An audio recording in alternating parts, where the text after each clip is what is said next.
Hello friends, welcome to savage point. நான் உங்கள் ஏஸ்கர். So finally விடாமுயற்சி படம் ரிலீஸ் ஆயிடுச்சு. சரி, ஓகே, இந்த ஒரு படம் முடிஞ்சிச்சு, அடுத்த படம் எங்கப்பா அப்படின்ற மாதிரி நம்மளோட கண்ணை அடுத்து குட் பேட் அக்லி சைடு தான் போகும்னு நினைக்கிறேன். எல்லா ஃபேன்ஸுமே விடாமுயற்சிக்கு அப்புறம் ஹைப்பாக ஏற்றிக்கிட்டு வெயிட் பண்ணிட்டு இருக்க அடுத்த ப்ராஜெக்ட் குட் பேட் அக்லி தான். மொத்த எக்ஸ்பெக்டேஷனே அங்கே கூட்டிட்டாங்க. விடாமுயற்சியில் வச்சிருந்த எல்லாத்தையுமே இப்போ அதுக்கு பாஸ் பண்ணிட்டாங்க. இப்போ வந்து குட் பேட் அக்லி தான் ஒரு மிகப்பெரிய ஃபிலிமாக அவங்க எதிர்பார்த்துட்டு இருக்காங்க. இப்போ ரீசெண்டாக அந்த படத்துலேருந்து நிறைய லீக்ஸ் வந்திருந்தது, அதெல்லாமே நமக்கு தெரியும். இந்த படத்தோட ஸ்டோரி என்னவா இருக்கலாம், இந்த கிடைச்சிருக்கக்கூடிய லீக்ஸை வச்சு ஒரு சில விஷயங்கள் நம்ம கெஸ் பண்ணி இந்த படத்தோட ஸ்டோரி பிளாட் என்னன்றதை இன்னைக்கு நம்ம வந்து டிஸ்கஸ் பண்ண போறோம். அதனால இந்த வீடியோவை ஸ்கிப் பண்ணாம கடைசி வரையும் ஃபுல்லா பாருங்க. சரி, வாங்க நம்ம வீடியோக்குள்ள போகலாம்.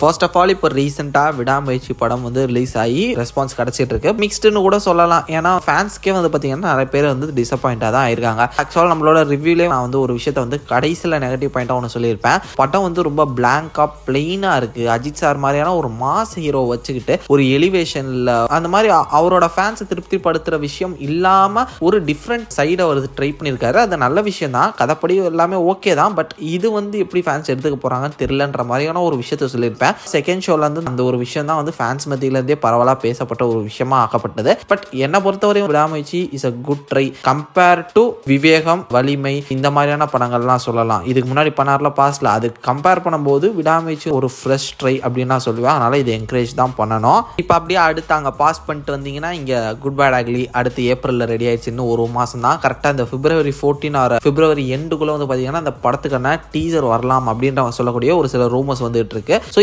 கண்டிப்பா படம் வந்து ஒரு மாசத்துல தான் இருக்குன்ற காரணத்தினால டீசர், ட்ரெய்லர் அப்படின்னு சொல்லிட்டு அப்படியே அதுக்கான ப்ரொமோஷன் ஆரம்பிக்கணும். பாட்டு அடுத்து வரும், first single, second single, posters, இது மாதிரியான பல விஷயங்கள் இந்த ஈவெண்ட்ஸ்லாம் அடுத்து அந்த படத்தை நோக்கி போகுது. அது வந்து நமக்கு இப்பவே தெளிவா தெரியுது. இதை தாண்டி இப்போ வரையுமே இந்த குட் பேட் அக்லி படத்தை பற்றி இருக்கக்கூடிய ஒரு ரொம்ப சீக்கிரட்டான ஒரு விஷயம் என்னன்னா, கதை என்ன, இந்த படம் என்ன மாதிரியான ஒரு கதையா இருக்கும் கணிக்கவே முடியல. ஏன்னா நிறைய லீக்ஸும் கிடைக்கல, ரூமர்ஸ் தான் கிடைச்சது தாண்டி கதை என்னன்றதுக்கான லீக்ஸ் கிடைக்கல. லைக் இப்போ விடாமுயற்சிலாம் பட்டன் போட்டு உடச்சிட்டானுங்க பிரேக் டவுன் படத்தோட ரீமேக் அப்படின்னு சொல்லிட்டு. அதே மாதிரி லியோ படத்துக்கு முன்னாடியே ஒரு சில லீக்ஸ்லாம் கிடைச்சிருந்தது. இந்த மாதிரி இது வந்து ஹிஸ்டரி ஆஃப் வயலன்ஸோட ரீமேக், இது வந்து இந்த மாதிரியான ஒரு ஜானரா இருக்கும்னு சொல்லிட்டு ஏதாவது ஒரு லீக்ஸ் வந்து பார்த்தீங்கன்னா படம் ரிலீஸ் ஆகிறதுக்கு முன்னாடி கிடைச்சிடும். பட் இது வந்து ரொம்பவே கான்ஃபிடென்ஷியலாக இருக்குது. இது என்ன மாதிரியான ஒரு படம் அப்படின்னு சொல்லிட்டு நமக்குள்ளே ஒரு ஆர்வம் இருக்குது. இப்போ லிட்டரலி கிடைச்சிருக்கக்கூடிய லீக்ஸ், தென் இது மட்டும் இல்லாமல் கிடைச்சிருக்கக்கூடிய ஒரு சில ரூமர்ஸ் வச்சு இது வந்து நம்மளால ஒரு லெவலுக்கு இது வந்து கெஸ் பண்ண முடியுது. அது என்னன்னா, இதே டேரக்டர் அதிக் ரவிச்சந்தர் வந்து பார்த்தீங்கன்னா அன்பானவன், அடங்காதவன், அசுராதவன் அப்படின்னு சொல்லிட்டு ஆக்டர் சிம்புவை வச்சு ஒரு படம் எடுத்தாரு. அது வந்து ஃப்ளாப் ஃபிலிம் அப்படின்னு சொல்லலாம். அவருக்கு வந்து ஒரு ஃபாலா அந்த டைம்ல அமைஞ்சிருந்தது.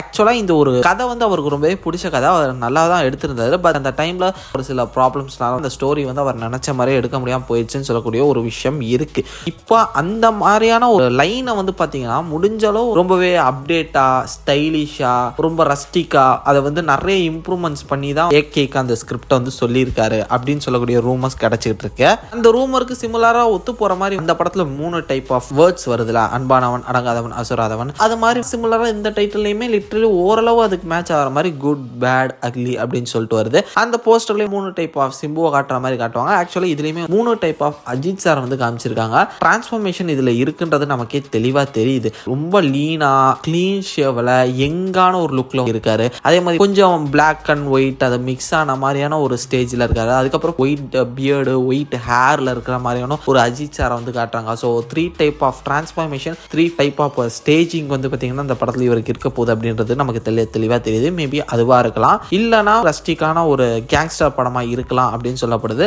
தென் இந்த ஒரு கேங்ஸ்டர் படமே ஆவேஷம் வைப்ஸ் வந்து பார்த்தீங்கன்னா உங்களுக்கு கிடைக்கலாம் அப்படின்னு சொல்கிறாங்க. ரொம்ப ரஸ்டிக்கா ஒரு கேங்ஸ்டர் ஃபீல் தான் இருக்கும். பட் அதில் அங்கங்கே நமக்கு ஒரு சில நல்ல லாஃப்ட் மொமெண்ட்ஸ் வச்சு ஒரு நல்ல என்டர்டெய்னிங் ஃபிலிமாக வந்து பார்த்தீங்கன்னா இது இருக்கலாம் அப்படின்னு சொல்லப்பட்டிருக்கு. மோஸ்ட்லி நிறைய ஷூட்டிங் டைம்ஸ்லாம் ஃபாரின்ல தான் போயிருக்கு. லைக் ஸ்பெயின்ல தான் பாதி ஷெட்யூல்னு சொல்லலாம். ஸ்பெயின் அந்த மாதிரி ஃபாரின்ல போயிருக்கு. தென் ஹைதராபாத்ல ராமோஜி ஃபிலிம் சிட்டில வந்து போயிருக்கு பாதி ஷூட்டிங். இது மாதிரி ஃபாஸ்டா வந்து பாத்தீங்கன்னா அந்த ஷூட்டிங்லாம் முடிச்சிருக்காங்க. ஸோ லிட்டரலி நம்ம ஷூட்டிங்லாம் கம்ப்ளீட் பண்ணிட்டாங்க. இந்த படம் வந்து ஓவராலா முடிஞ்சு இப்போ நமக்கு ஒரு லைனரா தெரிய வந்திருக்கிறது என்னன்னா, இது வந்து ஒரு கேங்ஸ்டர் படம். ஒரு கேங்ஸ்டரோட ரைஸ் டு அவரோட இப்போ கரண்ட் சிச்சுவேஷன், அவர் என்னென்ன மாதிரியான ப்ராப்ளம்ஸா ஃபேஸ் பண்றாரு அதை ஃபோக்கஸ் பண்ணி தான் இருக்க போது. இல்ல அஜித் சார் கேங்ஸ்டர் ரோல பிளே பண்ண போறாரு, இல்ல இவருக்கு 2 அசிஸ்டன்ஸ் மாதிரி சுனில் சார் அப்புறம் பிரசன்னா சார். ஸோ இவங்க 2 பேரும் அஜித் சார் கூட இருக்கக்கூடிய ஒரு கேரக்டரா, ஒரு ஃப்ரெண்ட்லி கேரக்டர்ஸா வர போகிறாங்கன்றது மாதிரி நமக்கு இப்போதைக்கு கன்ஃபார்ம் ஆயிருக்கு. தென் இதை தாண்டி அர்ஜுன் தாஸ் இருக்காரு, த்ரிஷா மேம் இருக்காங்க, பிரபு சார் இருக்காரு, இது மாதிரியான நிறைய நியூஸஸ்லாம் கிடைச்சிட்டு இருக்கு. ஸோ இந்த மாதிரி கேஸ்ட் வந்துகிட்டு இருக்காங்க.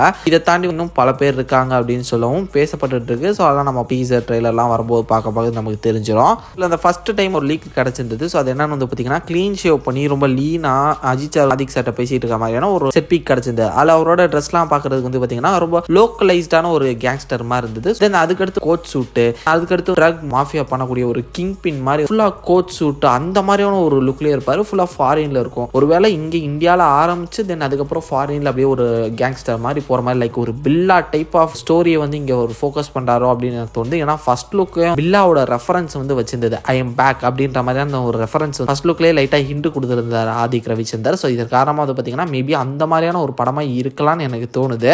ஸோ கூடிய சீக்கிரம் டீசர் வரப்போகுது, அதுக்கப்புறம் ட்ரெய்லர் அப்படின்னு தொடர்ந்து அந்த படத்தோட அப்டேட்ஸ்லாம் வரப்போகுது. நம்ம எல்லாத்தையுமே பார்க்க தான் போகிறோம். அதனால் முடிஞ்சாலும் நம்ம கெஸ் பண்ணதெல்லாம் நடந்திருக்கின்றத அப்கமிங் அப்டேட்ஸ் அந்த ஒரு ஃபுட்டேஜஸை பார்த்து நம்ம தெரிஞ்சுக்குவோம். தென் இதை தாண்டி உங்களோட தாட்ஸ் அண்ட் வியூஸ் என்னன்றதை மறக்காம கீழே கமெண்ட் செக்ஷனில் மென்ஷன் பண்ணுங்கள். தென் இதே மாதிரி தொடர்ந்து நிறைய இன்ட்ரெஸ்டிங்கான வீடியோஸ் பார்க்கறதுக்கு மறக்காம நம்ம சாவேஜ் பாயிண்ட் சேனலை சப்ஸ்கிரைப் பண்ணி அந்த பெல் ஐகானை ப்ரெஸ் பண்ணிக்கோங்க. அடுத்த ஒரு இன்ட்ரெஸ்டிங்கான வீடியோவில் நான் மீட் பண்ணுறேன். அது வரையும் tata bye bye, take care from A Square.